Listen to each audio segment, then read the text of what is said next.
తెలంగాణ రాష్ట్రంలో మొన్న Teenmar Mallanna Q news మీద ఒక అటాక్ జరిగింది. మరి ఆ అటాక్ చేసిన వాళ్ళు ఎవరు, ఇంతవరకు ఏ విచారణ జరిగిందో మరి జరగలేదో ప్రజలకైతే ఏం అర్థం కావట్లేదు. ఇటు తీన్మార్ మల్లన్న పిటిషన్ ఇచ్చుడు, ఇటు అటు వాళ్ళు పిటిషన్ ఇచ్చుడు, మళ్ళీ పోయి మండల్ చైర్పర్సన్కు తీన్మార్ మల్లన్న పిటిషన్ ఇచ్చుడు, ఇటు కవిత పిటిషన్ ఇచ్చింది. మరి ఎవరు ఇలా దోషులు ఎవరు, నిర్దోషులు ఎవరు, అసలు ఎందుకు క్యూ న్యూస్ మీద అటాక్ జరిగింది, వచ్చిన వాళ్ళు ఎవరు, కొట్టింది ఎవరు, ఎవరెవరు కొట్టుకోరు, ఎవరెవరు దెబ్బతల్లి, మరి ఎవరు ఏం చెప్పలేకపోతుంది. మరి పోలీస్ వ్యవస్థ ఎటుపోతుంది? ఇటు తీర్మార్ మల్లన్న తప్ప, వచ్చి కొట్టిన వాళ్ళ తప్ప, అసలు తీర్మార్ మల్లన్న క్యూ న్యూస్కి ఎందుకు వచ్చారు వాళ్ళు? అంటే నేను తీర్మార్ మల్లన్న సైడ్ అని కాదు, అసలు ఏం జరుగుతుంది ప్రజాస్వామ్యంలో? వాస్తవానికి ఇప్పుడు నా మీద జరిగిన దాడి కూడా గంతేనా? అవతల వాళ్ళు వస్తారు, నేను పిటిషన్ ఇస్తాను, వాళ్ళు పిటిషన్ ఇస్తారు, అట్నే పడిపోద్దా? ఇప్పటికి 30 రోజులు దాటినట్టుంది అంతో ఇంతో.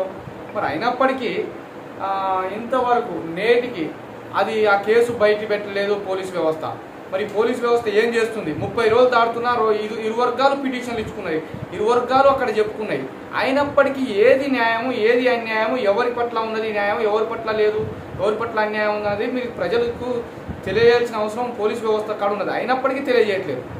మరి ఏం జరుగుతుందో మరి ప్రజలు ఇంతవరకు అయోమయంలో ఉన్నారు. వాస్తవానికి ఆ రోజు ఇట్లా జరిగిపోయాయి, కొట్టుకునే, మరి ఆ క్యూ న్యూస్ అంతా పలగొట్టే, ధ్వంసం చేసే, మరి వచ్చిన వాళ్ళు ఎవరు, దుండగులు, ఈ రాష్ట్ర పోలా, పక్క రాష్ట్ర పోలా, పక్క దేశ పోలా, ఈ దేశ పోలా అనేది ప్రజలు వెయిట్ చేస్తున్నారు. మరి దానికి తప్పకుండా పోలీస్ వ్యవస్థ వివరణ ఇవ్వాలి, ప్రజలకు తెలియజేయాలి, మళ్ళీ అటువంటి జరగకుండా చూసుకోవాలి. అసలు ఎవరి తప్పు, ఎవరి మీద ఒకరి మీద కేసు వేసి కేసు కట్టి వాళ్ళని తక్షణమే జైలుకు తరలించాలని చెప్పి కూడా ఈ సందర్భంగా తెలియజేస్తున్నాను. Thank you.